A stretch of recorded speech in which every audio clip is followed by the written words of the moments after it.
కేటీఆర్ ఢిల్లీ పర్యటనపై బట్టి strong counter ఇచ్చారు. కేటీఆర్ ఢిల్లీకి ఎందుకు వెళ్ళావు, ఎవరి కోసం వెళ్ళావు, ఎవరిని కలిసావు, ఏం చేద్దామనుకుంటున్నావని ఆయన ప్రశ్నించారు. తాను చేసిన తప్పులను కప్పిపుచ్చుకునేందుకు విచారణకు గవర్నర్ నుంచి అనుమతి తప్పించుకోవడానికే కేటీఆర్ ఢిల్లీకి వెళ్లారని ఎద్దేవా చేశారు.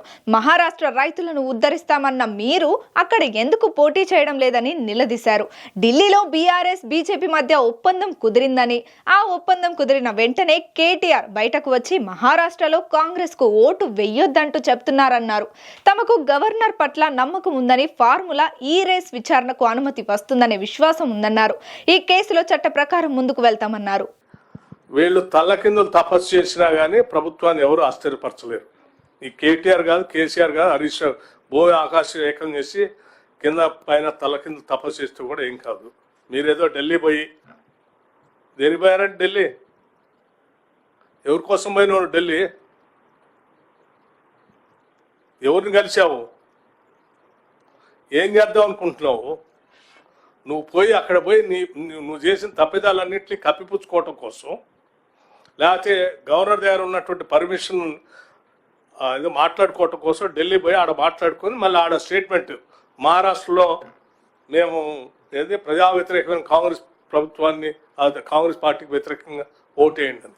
ఏంది? నువ్వే కదా బీఆర్ఎస్ పార్టీ పెట్టి, టీఆర్ఎస్ నుంచి బీఆర్ఎస్ పార్టీ పెట్టి మహారాష్ట్రలో ఈ దేశాన్ని పీడిస్తున్నటువంటి బీజేపీకి వ్యతిరేకంగా దేశవ్యాప్తంగా నా పార్టీతో ఎన్నికల్లో పాల్గొని గెలిచి దేశాన్ని ప్రత్యామ్నాయం ఇస్తావు, నేను మహారాష్ట్రలోంచే మొదలు పెడతానని చెప్పిన ఆయన నువ్వు ఇవాళ ఎన్నికలు నువ్వు ఎందుకు పోటీ చేయట్లేదు? మహారాష్ట్రలో పోటీ చేయకపోగా కాంగ్రెస్ పార్టీకి వ్యతిరేకంగా ఓటేయమని చెప్తున్నావు. ఎవరికి ఓటేయమని చెప్తున్నావు? మరి అట్లయితే కాంగ్రెస్ వ్యతిరేకంగా ఓటేయమని చెప్తుంటే నువ్వు ఎవరికి ఓటేయమని చెప్తున్నావు? బీజేపీకి ఓటేయమనే కదా. బీజేపీకి ఓటేయమని నువ్వు నిన్నటిదాకా బీజేపీని తిట్టున్నావు, నువ్వు సడన్గా బీజేపీకి ఓటేయమని ఎట్లా చెప్తున్నావు? దేనికోసం?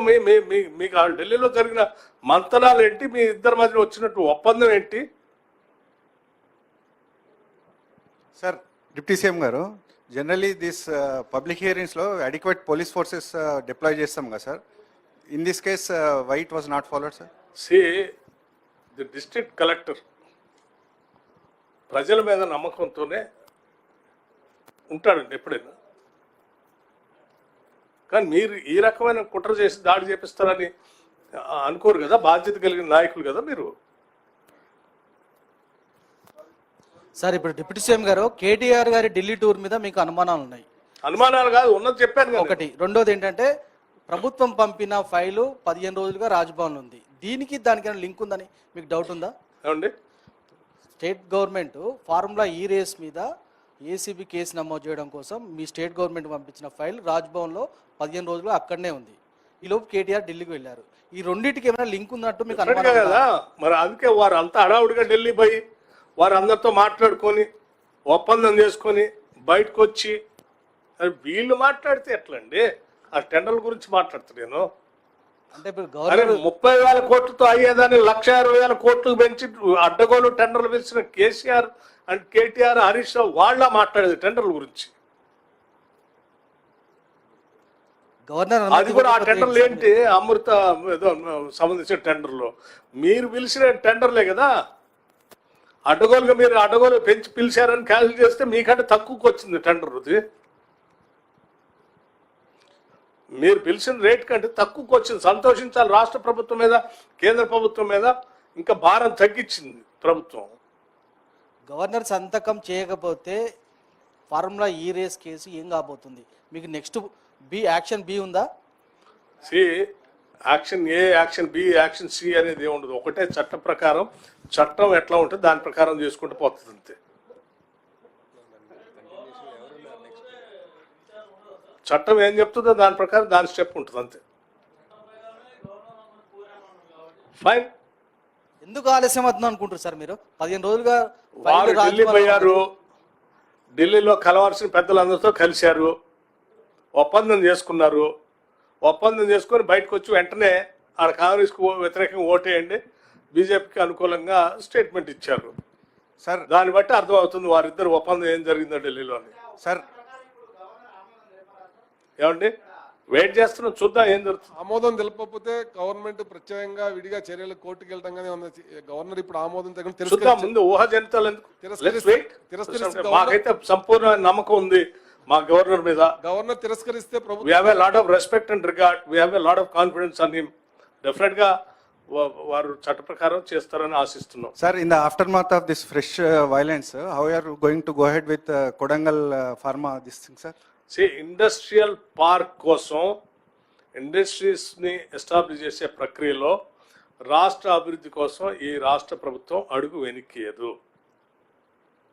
Clear? There is a local dissent, no, sir. How you are going to? We'll talk to them. There is a methodology. చర్చల ద్వారా ఎన్నైనా రిజాల్వ్ చేయొచ్చు. So we believe in democracy. భౌతిక దాడుల మీదనో సపరేషన్ మీదనో అపరేషన్ మీదనో మేము నమ్మం. Sir We'll initiate dialogue. Etel But Rajander at garu, the same time, if somebody wants to take the things into their hands and dictate terms by, creating this kind of law and order problem, we will not spare them also. Etel Rajander garu is faulting arresting villagers and sir. అమ్మా, villagers మీద case వేయడము is faulting this is అంటే villagers ని case file చేస్తున్నారు కదా, is faulting. నేను అదే మీకు స్టార్టింగ్ లో చెప్పాను. ఒక పద్ధతి ప్రకారం కుట్రపూర్తికంగా అమాయకులైన రైతుల్ని బలి చేయటం కోసం వాళ్ళు రెచ్చగొట్టి ఇటువంటి కార్యకలాపాలు చేస్తున్నారు. నేను ఐ రిక్వెస్ట్ ఫార్మర్స్ ఆల్సో, మీకు ఏదైనా ఉంటే కలెక్టరు మీతో చాలా ఫ్రీగా మాట్లాడటానికి వచ్చారు. మీరు రిప్రజెంట్ చేసుకోవచ్చు, రేట్ అనే దాని మీద మాట్లాడుకోవచ్చు, ఇంకా ఏం కావాలో దానిపైన కూడా ఇంకా చాలా ఉంటాయి. వాటన్నిటిని వినియోగించుకోండి. ఈ ప్రభుత్వం మీది, ప్రజల ప్రభుత్వం ఇది. ఇటువంటి దుర్మార్గుల చేతుల్లో పడి అనవసరంగా మీకు జరిగేటువంటి అభివృద్ధిని మీకు మీరే నష్టపరచుకోబాకండి. సార్ అక్కడ లోకల్ ఎంపీ డీకే అరుణ మాట్లాడుతూ అక్కడ సీఎం గారే డైరెక్ట్ గా ఎమ్మెల్యేగా ఉన్నప్పుడు ఇక్కడ కుట్ర ఏముంటుంది, ఎమ్మెల్యేగా ఆయన బాధ్యత ఉంటుంది కదా, ముందు పోయి ఆ గ్రామాల ప్రజలతో సమావేశం, ఆయన అంతా వాళ్ళు ఆయనకు ఓటేసిన వాళ్ళే, ఆయన పోయి ముందు వాళ్ళని మాట్లాడి వాళ్ళని ఒప్పించి తీసుకోవాలి. కానీ ఇట్లా డికే అరుణ గారికి కూడా నేను ఒక విషయం చాలా స్పష్టత ఇవ్వదలుచుకున్నాను. చాలా సంతోషం, వారు మంచి మాట చెప్పారు. కాకపోతే అక్కడ ఉన్నటువంటి శాసనసభ్యుడు ఈ రాష్ట్రానికి ముఖ్యమంత్రిగా కూడా ఉన్నారు. రాష్ట్ర పాలనకు సంబంధించి అనేక రకాలైన కార్యకలాపాలు ఉంటాయి. అందుకోసమే ఆడ స్పష్టంగా ఆ కొడంగల్ డెవలప్మెంట్ అథారిటీ అని ఒక అథారిటీని పెట్టి దానికి ఒక స్పెషల్ ఆఫీసర్ వేసి ఒక కలెక్టర్ను ప్రత్యేకంగా దృష్టి సారించి ప్రజలకు ఏం కావాలో మీరు చేయండి అని చెప్పి వారికి కావాల్సిన సంపూర్ణమైన స్వేచ్ఛను ఇవ్వటం జరిగింది. దాంట్లో భాగంగానే అనేకసార్లు డైలాగ్ జరుగుతుంది. అందుకే వారిని రండి కలెక్టర్ గారు అనుగుణంగా ఏమంటే వెళ్ళింది ఆడికి వెనక ముందు కూడా ఆలోచన చేయకుండా. సార్ డిప్యూటీ సీఎం గారు, ఇప్పుడు కులగణన సర్వే విషయంలో మీరు ప్రైవేట్ వ్యక్తులను పంపి సర్వే చేపిస్తున్నారని చెప్పి దాని గురించి రేపు మాట్లాడుతున్నాను. ఈ రోజు ఈ సబ్జెక్ట్ సంబంధించి దయచేసి ఏమైనా ప్రశ్న సార్, గతంలోనే ప్రభుత్వం దాదాపు 7-8 ఏళ్ల పాటు దాని మీద చేసి 13,000 ఎకరాలు సేకరించాం. దాన్ని ప్రభుత్వం, ఇప్పుడు వచ్చిన ప్రభుత్వం వినియోగించుకోకుండా దుర్వినియోగం చేస్తూ అక్కడ ముచ్చెర్లలో గతంలో, ఇప్పుడు ప్రస్తుతం డిప్యూటీ సీఎంగా ఉన్నటువంటి మీది ఏ పేపరు? మహాన్యూస్ సార్. మహాన్యూస్. నేనేం చెప్తున్నా అంటే దీనికి సంబంధించిన ప్రశ్నలు చాలా సందర్భాల్లో చాలా ప్రెస్ మీట్లో వచ్చినాయి. చాలా స్పష్టంగా ఈ రాష్ట్ర ప్రభుత్వం ఒకటే దగ్గర ఫార్మాన్ని ఏర్పాటు చేస్తే సిటీకి దగ్గరలో విపరీతమైనటువంటి కాలుష్యం వచ్చి నగరమే కాకుండా నగర పరిసర ప్రాంతాల్లో కూడా నష్టం జరుగుతుంది. కాబట్టి రకరకాల క్లస్టర్స్ పెట్టి దాన్ని స్ప్రెడ్ చేద్దామని ఆలోచనతో ఈ రాష్ట్ర ప్రభుత్వం ముందుకు పోతుందని ఇప్పటికీ పదే చాలాసార్లు స్పష్టంగా చెప్పింది. We are doing that only. Already పారిశ్రామికవేత్తలను సంప్రదించే సిటీకి దూరంగా ఏర్పాటు చేసిన 13,000 ఎకరాలలో అని చెప్పి ఈరోజు కేటీఆర్ ఎంత దూరం ఉందో మీకు తెలుసు, కేటీఆర్ కూడా తెలుసు. ఒకవేళ కేటీఆర్కి అది ఎంత దూరం ఉందో తెలియదంటే ఒకసారి పోయి కొలుసుకొని చూస్తే ఎంత దూరం ఎంత దగ్గరలో ఉందో తెలుస్తుంది.